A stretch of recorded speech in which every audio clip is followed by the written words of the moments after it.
kalau di sini saya lihat Pak Tommy dan Pak Christopher bukan hanya bicara mengenai kopi tapi juga bersastra. Di meja ini kita lihat ada kumpulan puisi dari timnya Pak Tommy dan juga ada kumpulan puisi dari Sumba dari timnya Pak Christopher. Jadi luar biasa ini diskusinya bukan hanya kopi tapi juga Tuker-tukeran. sastra. Itu gimana Pak bisa dari kopi kemudian menghasilkan buku sajak-sajak kopi? Iya, sebelumnya saya juga izin nanti membacakan satu puisi ya. Teman Silakan. saya akan bacakan, mungkin membacakan dulu, boleh. Boleh, Mohon boleh, izin boleh, ya. silakan. Sebelum bicara diskusinya beralih ke sastra, ada Ibu Rias Ibu yang Rias, akan silakan membacakan puisi. Mohon ya, tepuk tangannya. teman-teman.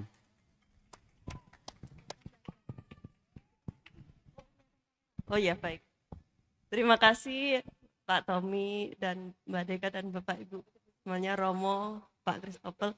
Nah, baik, di sini saya akan mencoba membawakan sebuah puisi yang ditulis dari sajak-sajak kopi ya dari Pak Tommy. Nah, yang akan saya bacakan adalah berjudul Biji Tuan Hof, karya Pak Tommy Christomi. Baik.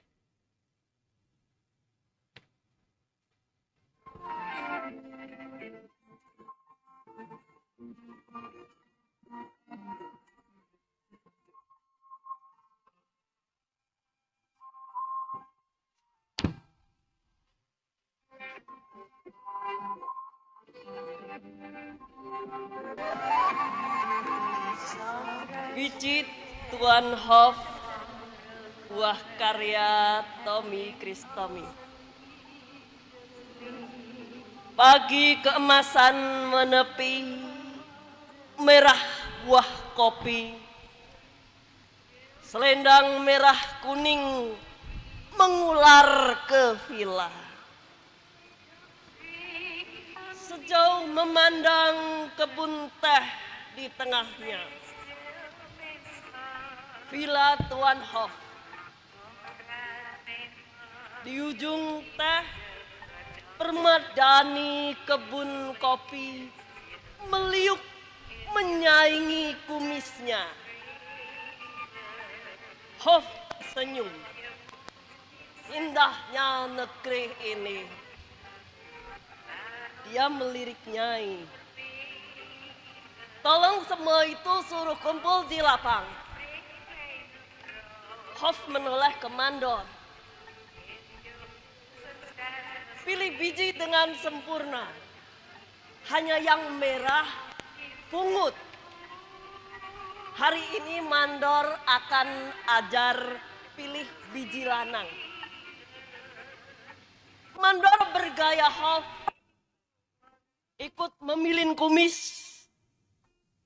Perempuan selendang kuning di kiri, selendang merah di kanan. Semua mesti belajar meraba biji terbaik. Biji lanang, Piperi Coffee. Ditunggu di Amsterdam.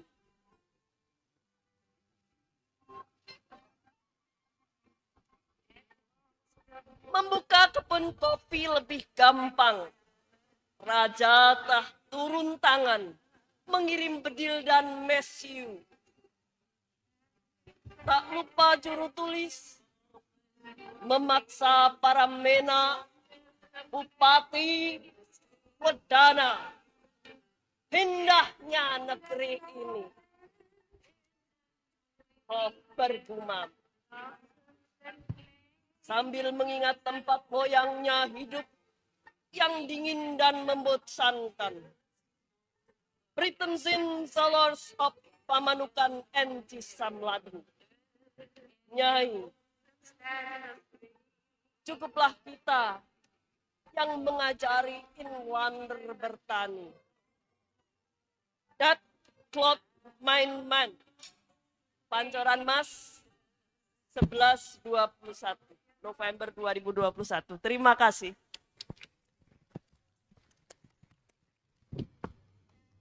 Terima kasih banyak Mbak Rias. Itu tadi puisi karya Pak Tommy Christomi sendiri ya Pak. Boleh tepuk tangannya sekali lagi? Terima kasih. Luar biasa narasumber kita pagi ini. sebagai pengabdi yang bicara tentang kopi, juga menulis puisi, dan kebetulan Mbak Rias juga adalah tim panitia. Jadi applause lagi buat panitia Pengmas 2023 karena tampaknya semuanya serba bisa di sini. Oke, silakan Pak Tommy, mungkin bisa bercerita mengenai karyanya. Ya, setiap saya, mungkin karena usia ya, setiap saya ke kebun kopi, ke hutan, itu saya teringat bacaan-bacaan saya tentang zaman kultur stelsel. Jadi Belanda itu datang ke sini, kemudian menjadikan pertanian sebagai komoditi, ya, dan yang dipaksa itu pribumi. Cerita terbaik ada Max Havelaar, itu ada tadi tokoh dari Max Havelaar saya pakai sebetulnya, ya.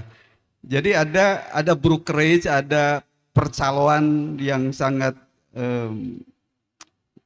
zolim pada zaman kolonial gitu ya.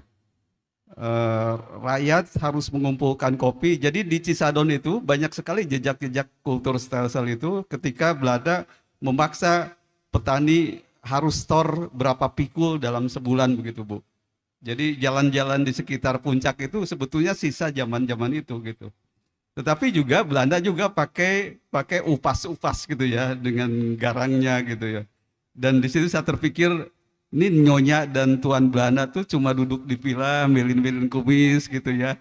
Dia teringat Belanda itu kan bukan tempat yang menyenangkan, Ibu tahu ya. Musim Betul. dingin apalagi. Terus Apalagi. dia bilang ini indah sekali Indonesia gitu. Jadi yang bilang Indonesia indah itu bukan kita tapi Belanda. Itu yang jadi ide puisi itu sebetulnya.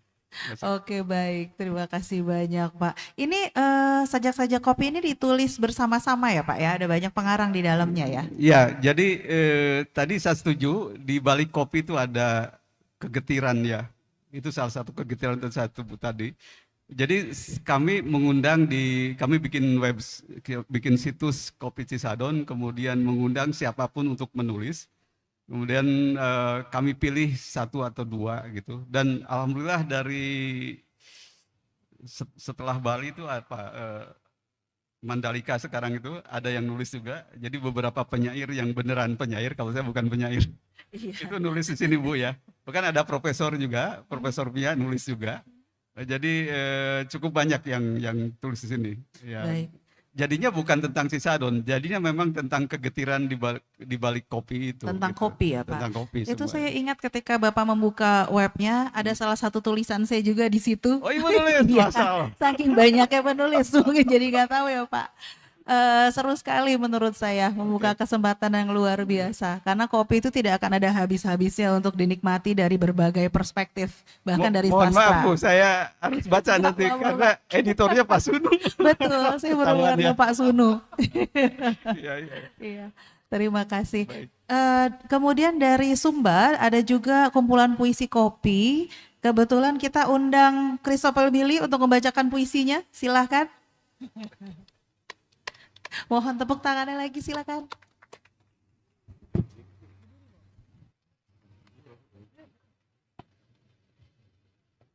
Ya, terima kasih. Ini saya jadi malu nih tadi sama senior saya udah baca keren nih tadi. Ya, baiklah saya coba membacakan. Puisi ini karya saya sendiri. Puisi yang lahir dari kerisauan. Puisi ini saya kasih judul Gelas Guci Tua. Karya saya sendiri. Kan kutemui kau di bangku kayu dengan segala bayang putih kusam. Walau beri harus mesti ramai, meranggas, mengering, gugur, menimbun sepi. Angin hanya risau kisau kemarau yang mengendapkan sejuta kata.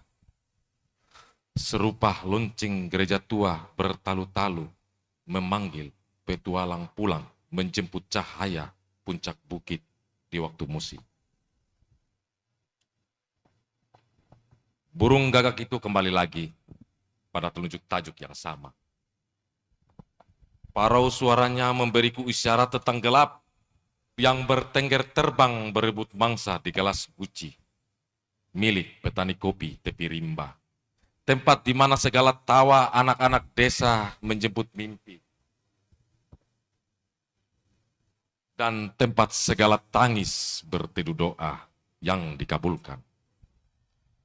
Dari tengah rimba teriaklah kekasih, Nyongo! Ambillah cawan ini daripadaku, karena hidup dari hidupku, petir dari petirku, dan napas dari napasku, telah kubenamkan dari segala yang baik, buruk. Semut gula telah menumpuk batu gelas tua tempat segala rindu menepi. Serupa mantra penolak bala berkumandang. Sumba Juni 2021. Terima kasih.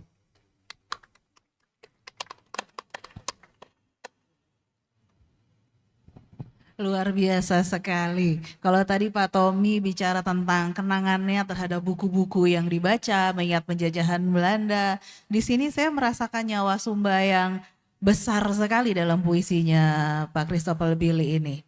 Petir itu juga merupakan bagian dari budaya Sumba ya. Jadi bagaimana ini bisa menciptakan buku kumpulan puisi berjudul Kopi ini? Ya, ini sebenarnya karena kami itu berkecimpung di dunia sastra ya. Jadi ada salah satu strategi marketing kami bagaimana mempromosikan kopi atau brand kita itu ya dengan cara lomba sayembara cipta puisi se-Indonesia, penyair se-Indonesia waktu itu. Jadi 250 karya yang dikirim ke kami, ternyata kami itu hanya memilih 50 karya pilihan yang akan dibukukan. Dari 50 karya itu ada 32 kota di Indonesia. Jadi setiap karya pemilik karya kami kasih penghargaan piagam, kami kasih kopinya. Biar mereka bercerita tentang kopi Wano begitu dulu. Oke.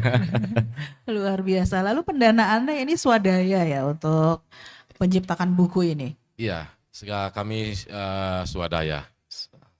Sejauh ini kami swadaya, ya begitulah ceritanya.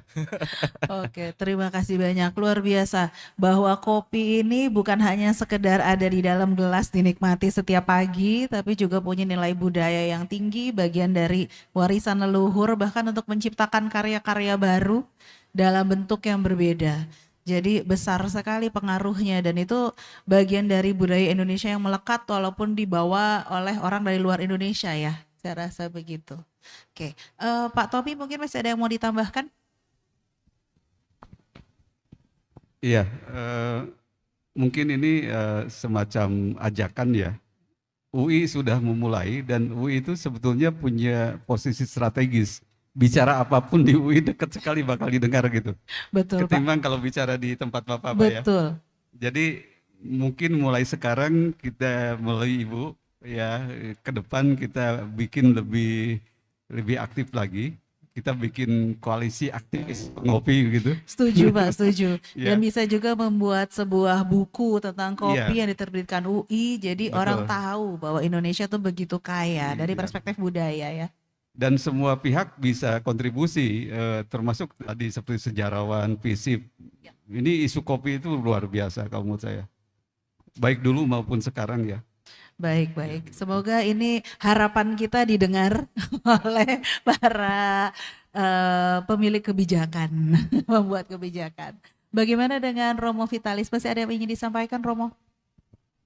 Ya, sangat diharapkan supaya kerjasamanya terutama dengan UI ini tetap berlanjut, lebih khusus lagi tentang kopi tadi. Artinya tidak hanya sebatas menikmati kopi, tetapi berusaha dan berjuang apa yang menjadi kebutuhan. Itu. Baik, supaya lebih berkelanjutan ya Romo ya. Bagaimana dengan adik Isto sendiri? Ya, kalau kami dari Sumba Barat, ini sudah keren ini. Dari kemarin-kemarin tidak bosan-bosannya saya mengatakan Penmas itu udah keren. Hanya tinggal bagaimana mungkin harapan kami dari Sumba atau NTT secara umumnya bahwa UI mungkin ke depan tuh bisa membuat festival-festival kopi sesuai dengan brandnya masing-masing yang sudah hadir di sini. Ya, menjadi jembatan bagaimana menceritakan kopi brandnya lebih luas, mulai dari titik nolnya UI di Jakarta. Karena saya tahu UI atau Jakarta tuh jendelanya dunia. Ini dia, ya, semangat, itu dia kan. Ya, terima kasih. Terima kasih. Jadi kira-kira apa yang terjadi di sini mudah-mudahan lebih mudah didengar di pusat supaya ada pembangunan yang lebih merata ke situ ya arahnya kita. Oke, terima kasih.